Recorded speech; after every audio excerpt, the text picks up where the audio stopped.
Today I decided to address a manipulation tactic used by the narcissist. And for those who still don't know me, my name is Deanna King, and this channel is all talk narcissism and codependency.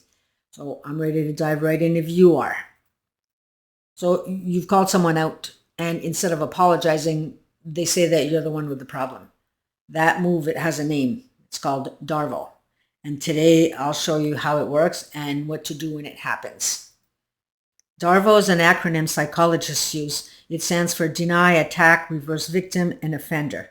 It is a manipulative pattern used to dodge responsibility and confuse the person who was harmed. And it shows up a lot in abusive relationships, workplaces, and public scandals. And today we're referring to the narcissist here. So let's start with the first letter D, step one. Step one is deny. The person flat out denies the behavior or minimizes it. That never happened, or you're exaggerating. How many of you guys here can relate to this one? It can be so frustrating because you know full well that they said what they said or they did what they did.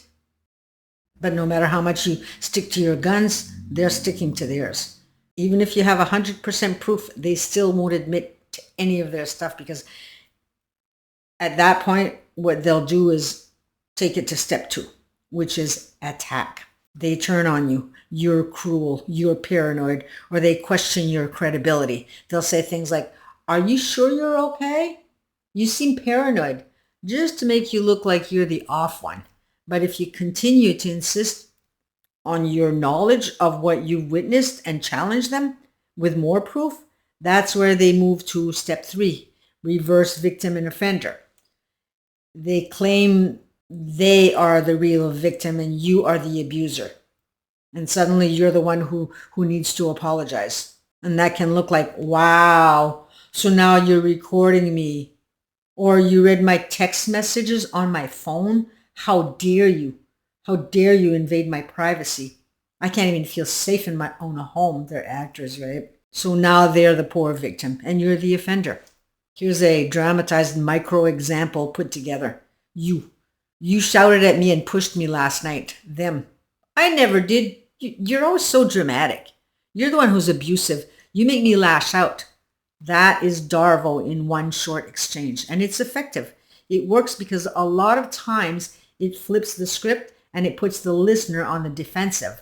People who witness the exchange may doubt the victim, and the victim can become confused, doubting their memory or reaction.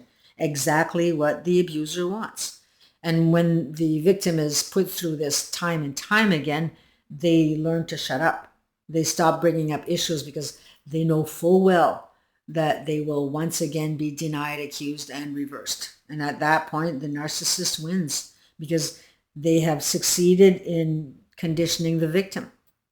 They've shut them up. Victim is no longer defending themselves. And furthermore, they can continue attacking the victim at any point in the relationship whenever it suits them. If they're having a bad day, they'll look for excuses to start a fight with the unsuspecting victim. And no matter how the victim tries really, really hard to dodge the fight, win is what they will. And once they've torn the victim apart in a million pieces, they feel much better. They really do. And that's a form of supply that they received.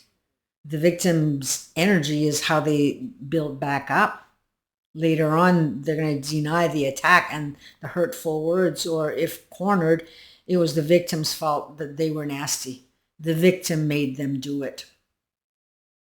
The narcissist can attack in all sorts of ways for all sorts of needs. If they cheated, for example, and they needed to save face, DARVO is an excellent method that they'll use. Deny that never happened. You're crazy, you're paranoid, you're jealous, then turn to friends using both attacks and reversal. Suddenly you're the one that cheated. To save face, they'll go on attack mode with smear campaigns, and suddenly you're the alcoholic that they've been trying to help, or you're an animal abuser. I mean, if we're to describe a narcissist MO, it's DARVO. You're this awful person for trying to get them to take responsibility. They'll do whatever it takes in order to protect their self-image. Narcissists have a fragile self-esteem under the surface. They often see themselves as perfect, special, or above reproach.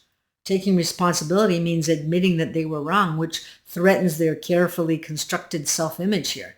Even a minor mistake can feel like a huge blow because it challenges the perfect persona that they project. They avoid shame and guilt. Narcissists are extremely sensitive to shame. Instead of acknowledging their actions, they externalize blame. It's your fault I reacted this way. Reverse victim and offender.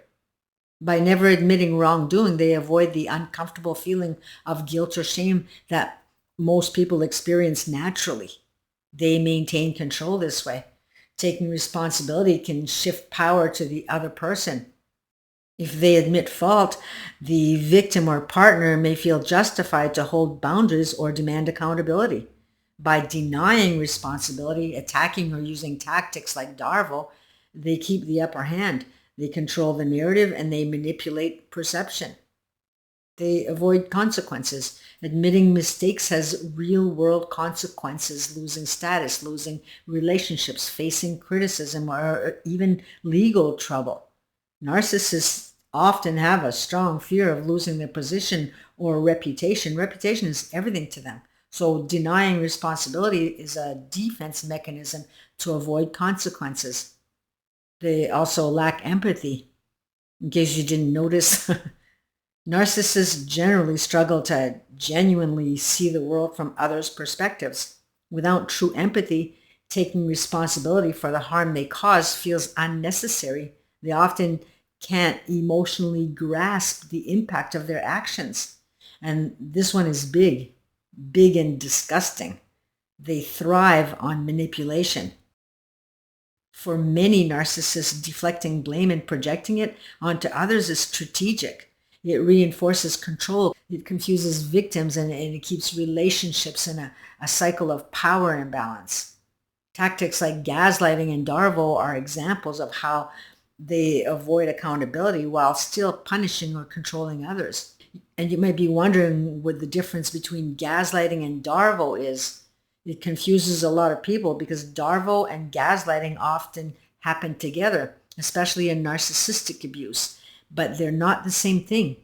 Let's break it down simply here. Gaslighting is manipulating your reality. Gaslighting is when someone makes you doubt your own perception, memory, or sanity. It's psychological distortion. The abuser's goal is to make you question what's real so that they can control your understanding of events. Examples: that never happened, you're imagining things, you're too sensitive, everyone thinks you're overreacting. Gaslighting is an ongoing process of mental conditioning. And over time, you begin to distrust yourself and depend on the abuser's version of reality. So in short, gaslighting, it blurs your sense of truth.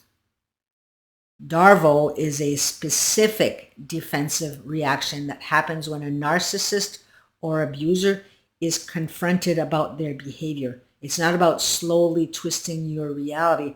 It's about shutting you down immediately and flipping the blame back onto you. So for example, you might say to this narcissist, "You hurt my feelings when you insulted me." They respond, "Deny? I never said that." Attack? "You're so dramatic and controlling." Reverse victim and offender. "You're the one always attacking me. I'm the real victim here." DARVO is a momentary maneuver, a defense mechanism triggered when their ego or image is threatened. In short, DARVO flips the script to make the abuser look like the victim. And gaslighting is the long-term strategy to keep you confused. DARVO is the short-term defense when they're directly confronted. Gaslighting builds the illusion, DARVO protects it. When you start seeing through the gaslighting and call them out, DARVO kicks in. It's their emergency exit to regain control of the narrative. So here's a quick summary. To make you doubt your reality. To avoid accountability when confronted. Style, subtle. Ongoing psychological manipulation, immediate. Aggressive blame reversal. Common phrases: "You're crazy. That didn't happen. You're the abuser. You're hurting me." Timing: over time, to wear you down, to shut you down. Goal: control your perception, protect their image, and deflect blame. In short, narcissists don't take responsibility because it threatens their self-image. It exposes them to shame. It reduces control. It invites consequences, and they often genuinely cannot empathize with the harm that they cause. Avoiding accountability becomes a tool for maintaining power and avoiding internal discomfort. So pick your battles here. Do you really want to be dragged into another circular conversation of word salading and watch them tell you how they don't understand, while they enjoy watching you re-explain such a simple thing in 1,000 ways? Or I can't remember. Sure, they can't. Save your energy, because if you keep the conversation going, you're just setting your own self up for more character assassination. So you want to protect yourself. The narcissist is doing everything to protect themselves, so you protect you. Keep your integrity intact. Know that you're being DARVO'd. Don't fall into their trap. Use radical acceptance and know that if they deny something, the next step will be to attack your character. DARVO is their tool. Knowledge is yours. Use it. Document all the experiences, because that can really help you with your own cognitive dissonance, because they are master manipulators at getting you confused. Sudden denial followed by blame shifting.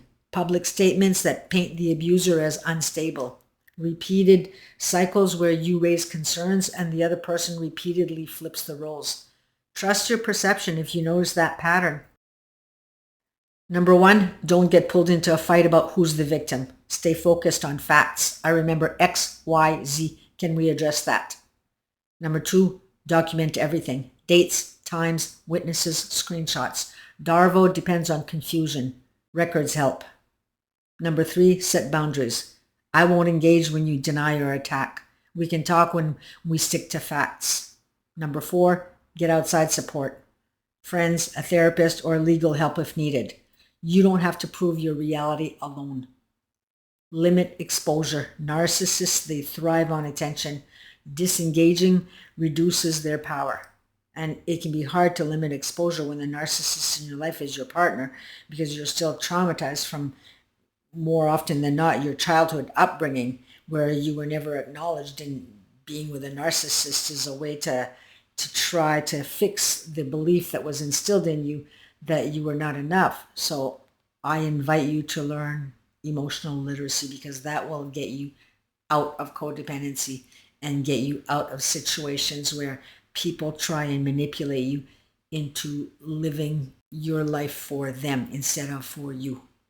I have many videos on this channel that address this, but the bottom line is, if you've been gaslit or DARVO'd, you're not crazy. You're being manipulated. Name the behavior, protect your evidence, and reach out. So I leave you with all of this to ponder on. Take care of yourselves, because the narcissist won't. We shall see you in the next video. Bye for now.